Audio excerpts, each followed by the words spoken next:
दोस्तों, इस दुनिया में दो ही चीजें तोड़ने में सबसे ज्यादा मजा आता है। पहली चीज पाकिस्तान की गेंद और दूसरी अमेरिका की अकड़। हमने पिछले साल दोनों तोड़ी है।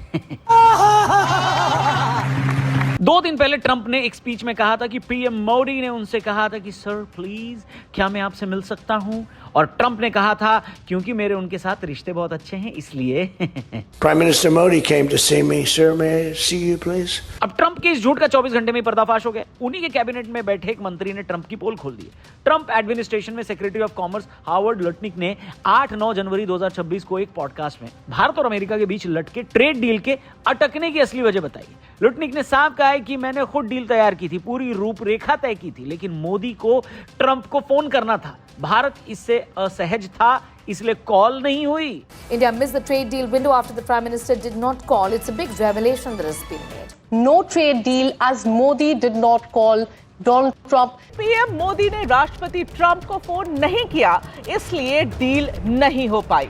अब इस बात से यह साबित हो गया कि कुछ महीनों पहले अमेरिका के प्रेसिडेंट का फोन न उठाने वाली जो बातचीत थी उसमें सच्चाई तो थी। इसके साथ ही हार्वर्ड लुटनिक ने यह भी बोला कि भारत ने 3 हफ्ते बाद अमेरिका के ऑफर का रिप्लाई किया और तब तक ट्रेन स्टेशन छोड़ चुकी थी। मतलब अमेरिका बाकी देशों के साथ ट्रेड डील्स में आगे बढ़ चुका था। और वैसे भी ट्रंप कितने बड़े पलटू इंसान हैं यह आपको पता चल जाएगा इस वीडियो से, जहां पहले वेनेजुएला को उन्होंने क्या बोला था और बाद में क्या पलटी मारी, ये देखिए। But now we're buying oil from Venezuela, so we're making a dictator very rich. Can you believe this? Nobody can believe it. You know where the oil, their oil is garbage. It's horrible. The worst you can get. Tar. It's like tar. And to refine it, you need special plants. And these Venezuelan oil, which is a heavy oil, very good oil, great oil. It's fantastic for certain things like asphalt roads. Best there is in the world for asphalt roads and other things. अब दोस्तों, experts का ये कहना है कि America की as old pressure techniques का ये हिस्सा है जो ये अभी हो रहा है। ट्रंप ही नहीं बल्कि अमेरिका की पुरानी नीति है। दोनों तरफ से किसी देश पर दबाव बनाने की रणनीति पर अमेरिका हमेशा काम करता है। जिस तरह पहले ट्रंप ने पीएम मोदी के बारे में झूठ फैलाया और अगले ही दिन उनके ही सेक्रेटरी ऑफ कॉमर्स ने उनकी बात से उल्टी बात बोल दी। ये बताता है कि अमेरिका अपनी उसी पुरानी स्ट्रैटेजी पर काम कर रहा है, जहां वो किसी देश पर पहले अपने प्रेसिडेंट के द्वारा प्रेशर बनाता है और फिर उसी बात के अगेंस्ट उसी की मिनिस्ट्री या लॉबी के किसी आदमी या ऑर्गेनाइजेशन की तरफ से काउंटर फैक्ट्स भी आ जाता है ताकि वो देश एक मेंटल प्रेशर में आ जाए। ये मार्केट को भी मैनिपुलेट करने की रणनीति होती है। अब अमेरिका ऐसा पहले कई बार कर चुका है। एग्जाम्पल्स देता हूं। साल 2017 में ट्रंप ने कतर को आतंकवाद फंडिंग का दोषी ठहराते हुए ट्वीट किया और सऊदी यूएई का साथ दिया, लेकिन स्टेट सेक्रेटरी रेक्स टिलरसन और डिफेंस सेक्रेटरी जेम्स मैटिस ने शांति की अपील की थी। पेंटागन ने कतर की प्रशंसा की थी। ये जो दोगलापन हुआ ये कतर को डील के लिए मजबूर करने का दबाव था। ट्रंप ने बाद में सफाई दी, जिसके बाद कतर झुका और वो डील फाइनल हुई। ऐसी साल 2019-20 में ट्रंप ने कहा कि हम लॉक एंड लोडेड हैं, यानी ईरान अपने यहां के प्रदर्शनकारियों को दबाता है, लेकिन स्टेट डिपार्टमेंट ने शांतिपूर्ण समाधान की बात की थी। यह दोगलापन ईरान पर न्यूक्लियर डील तोड़ने का दबाव था, जो बाद में थोड़ा सफल रहा और ईरान का न्यूक्लियर प्रोग्राम थोड़ी देर के लिए थम गया। ऐसे इसी साल ट्रंप ने वेनेजुएला के राष्ट्रपति निकोलस मादुरो पर हमला करके गिरफ्तार किया, लेकिन उसके अधिकारी जैसे स्टेट सेक्रेटरी मार्को रूबियो ने अंतर्राष्ट्रीय कानून का हवाला देकर असहजता जताई। वेनेजुएला वाइस प्रेसिडेंट ने इसके बाद ट्रंप के वेनेजुएला हम चलाएंगे ये वाले दावे का भी खंडन किया। अब ये दोगलापन भी वेनेजुएला को तेल समझौते के लिए दबाव में लाया और आज हाल ये है कि ट्रंप प्रशासन ने ये साफ किया है कि अब वही वेनेजुएला का तेल इस्तेमाल भी करेंगे। यानी पूरी दुनिया ये सवाल पूछ रही है कि ट्रंप आखिर इतना झूठ बोलते क्यों हैं। उसको भी समझ लेते हैं। इसका सबसे पहला टारगेट है उनके लोकल वोट बैंक को खुश करना, क्योंकि वही तो एक नेता की रोजी रोटी होती है। ऐसा बोलने पर वो अपने वोटर्स को समझा सकता है कि अमेरिका में जो भी प्रॉब्लम है वो बाहरी कारणों से है, भीतरी कारणों से नहीं। वो दूसरे देशों को दोषी ठहराकर अपनी जनता के सामने अपने पॉइंट्स बनाना चाहते हैं। दूसरा कारण कि उनकी रणनीति ट्रांजैक्शनल डिप्लोमेसी है। हर रिश्ता उनके लिए व्यापार बन जाता है। भारत पर टैरिफ की धमकी इसी का हिस्सा है। भारत के केस में ट्रंप ने सीधे पीएम मोदी के कैरेक्टर असैसिनेशन का अटेम्प्ट किया और लगातार करता जा रहा है। एक सुपर पावर होने के नाते उनको पता है कि दुनिया का कोई भी देश इसका सीधा विरोध नहीं करेगा और जब तक ये कॉन्फ्लिक्ट डायरेक्ट नहीं होता तब तक भारत भी जवाब नहीं देगा। अब जरा एक बार समझ लेते हैं कि ट्रंप इतना किल से हुए क्यों। सबसे पहले तो ऑपरेशन सिंदूर का क्रेडिट नहीं मिला, ये सब जानते हैं, लेकिन उसके 2 कदम आगे बढ़कर ट्रंप ने जिस ट्रेड डील के नाम पर ऑपरेशन को रोकने की बात कही थी, दरअसल वो भी फाइनल नहीं हुई।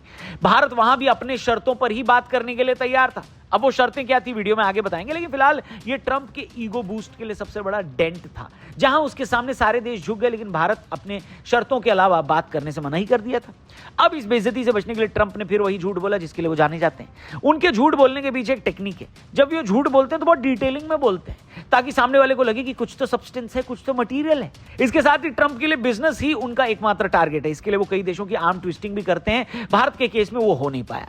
इसके साथ ही दूसरा कारण ये है कि अमेरिका में मिड टर्म इलेक्शन शेड्यूल्ड हैं। कई सारी रिपोर्ट्स और एक्सपर्ट्स मानती हैं कि इसमें ट्रंप के लिए ये जीतना आसान नहीं होगा। ऐसे में वो एक चीज बिल्कुल भी अफोर्ड नहीं कर सकते, वो है महंगाई। दुनिया में ऑयल मार्केट का जो हाल है और जिस तरह का रिसेशन दुनिया भर में आने का खतरा बताया जा रहा है, ऐसे में ट्रंप ये बिल्कुल नहीं चाहेंगे कि यूएस के अंदर ऑयल प्राइसेस सर्ज करें। इसके लिए ट्रंप ने कई बार झूठ बोलने की ही टेक्निक का इस्तेमाल किया है। चलिए भारत पर आते हैं। अब लुटनिक के इस झूठ पर भारत की तरफ से काफी सधा हुआ जवाब आया, जो एक जिम्मेदार देश से एक्सपेक्टेड भी होता है। एमईए ने बयान को सिरे से खारिज किया। लुटनिक ने दावा किया कि भारत अमेरिका ट्रेड डील प्रधानमंत्री मोदी के ट्रंप को फोन न करने से अटकी। एमईए ने 7 से 9 जनवरी 2026 को बयान जारी करके कहा कि लुटनिक की जो टिप्पणियां हैं वो गैर जरूरी और गलत है। दोनों देश बिजनेस के लिए कमिटेड हैं और चर्चाओं का डिस्क्रिप्शन सही नहीं बताया गया है। अब मिनिस्ट्री ने तो जवाब दे दिया, लेकिन हमारे यहां की पॉलिटिकल क्लास बड़ी कंफ्यूज हो गई है, क्योंकि ट्रंप के बयान के बाद से देश का विपक्ष पीएम मोदी को कटघरे में खड़ा करके यह पूछ रहा था कि आखिर मोदी ने ट्रंप को ऐसे क्यों बोला, सर करके क्यों बुलाया, इतना अमेरिका के सामने झुक क्यों गए। और अगले दिन हावर्ड लुटनिक के बयान के बाद विपक्ष ने यह बोलना शुरू कर दिया कि पीएम मोदी अगर कॉल कर देते तो यह डील भारत को मिल जाती। पीएम मोदी के ईगो की वजह से देश के हाथों से बिलियंस ऑफ डॉलर्स की ट्रेड डील निकल गई। इसको खराब विदेश नीति भी बोला गया। मतलब भाजपा समर्थकों का कहना है कि या तो भैया घोड़ा बोलो या चतुर बोलो, ये दोनों कैसे बोल रहे हो। अरे या तो आप पीएम मोदी को इस बात पर टारगेट करो कि उन्होंने ट्रंप को सर बोल दिया, या इस बात पर टारगेट करो कि आखिर उन्होंने ट्रंप को फोन नहीं किया। अब ऐसा तो नहीं हो सकता ना कि आदमी किसी दूसरे को पहले सर बोल के इतना इज्जत दे दे, ऑब्लाइज करे और फिर उसके बाद उसी को कॉल भी ना करे। ऐसा थोड़ी ना होता है ब्रो। बात तो सही है। पर दोस्तों सवाल ये कि आखिर उस ट्रेड डील में ऐसा था क्या कि भारत ने कुछ पॉइंट्स को मानने से मना कर दिया। उसकी बात कर लेते हैं। भारत ने अमेरिका के साथ ट्रेड डील को कई सेंसिटिव मुद्दों पर रोका ताकि अपने किसानों, इंडस्ट्रीज और फाइनेंशियल इंटरेस्ट को बचाया जा सके। इस ट्रेड डील को रोकने के पीछे असली वजह बहुत सिंपल सी थी। ये प्रॉब्लम्स अमेरिकन कृषि उत्पादों और डिजिटल नीतियों पर हुए थे। भारत ने इन पॉइंट्स पर अमेरिकी मांगे मानने से मना कर दिया। सबसे पहले भारत ने दूध, डेयरी प्रोडक्ट्स, मक्का और जीएम फसलों पर अमेरिकी एक्सपोर्ट्स की मांग ठुकरा दी। इसमें वो अपने बीजों को भारत लाना चाह रहा था। कौन? अमेरिका, जो जेनेटिकली मॉडिफाइड बीज थे और जिसके नुकसान अभी भी ठीक से पता नहीं है। इसके साथ ही वो अपनी उन गायों का दूध भारत में लाने की प्लानिंग कर रहा था जिनको मांस या मछली या बीफ खिलाकर रखा जाता था। भारत में एक बड़ा रिलीजियस मुद्दा बन जाता और ये सेहत के लिए भी ठीक नहीं रहता, ये बोला जा रहा था। इससे 70 करोड़ किसानों की इनकम भी दांव पर लग जाती, इसलिए ये रेड लाइन बनी रही। भारत अपना बाजार खोलने को तैयार नहीं हुआ। वहीं अमेरिका की फ्री डेटा फ्लो और ई कॉमर्स कंपनियों को प्रोडक्ट बेचने की वो छूट भी चाहता था, लेकिन भारत ने नियमों का हवाला दिया और फाइनेंशियल डेटा को इंडियन सर्वर पर रखने की शर्त पर भारत अड़ा रहा। भारत ने पेटेंट कानूनों में ढील भी एक्सेप्ट नहीं करी। इन सब बातों से तंग आकर अमेरिका ने रशिया से तेल खरीद पर 25% पनिशमेंट टैरिफ लगाया, जो भारत ने हटाने की मांग की थी। कुल 50% टैरिफ घटाकर 10-15% करने की बात चली, लेकिन भारत ने नेशनल इंटरेस्ट पहले रखा। इसके बदले भारत को अमेरिका अपने F-35 जेट भी चिपकाना चाह रहा था, लेकिन भारत ने उसकी खरीद भी ठुकरा दी। अब मोटा मोटा इन्हीं पॉइंट्स पर बवाल चल रहा है दोस्तों, जिसको लेकर भारत और अमेरिका के बीच ये अभी टेंशन की सिचुएशन है। अमेरिका ये चाहता है कि भारत इसमें से ज्यादा बातों को मान ले, लेकिन ये इतना टाइट है और भारत के बाजार के लिए इतना डेंजरस ट्रेंड लेकर आएगा कि भारत इसको कभी स्वीकार करेगा ही नहीं। अब ट्रंप ने बहुत स्मार्टली इन बातों से लोगों का ध्यान हटाया कि कैसे इंडियन गवर्नमेंट अपने लोगों के इंटरेस्ट के लिए खड़ी है, जबकि ट्रंप ने सारा ध्यान अपने बयानों पर टिका दिया। और देखिए आज बात भी ट्रंप के बयानों की हो रही है कि नहीं। पर एक्सपर्ट्स को लगता है कि अभी भी ट्रंप और झूठ बोलेंगे और बोलते रहेंगे, क्योंकि एक तो वो नेता हैं, ऊपर से बिजनेसमैन, उनको अपनी इज्जत भी बचानी है और पैसे भी कमाने हैं। इसलिए ऐसा ड्रामा अभी आगे और भी चलेगा।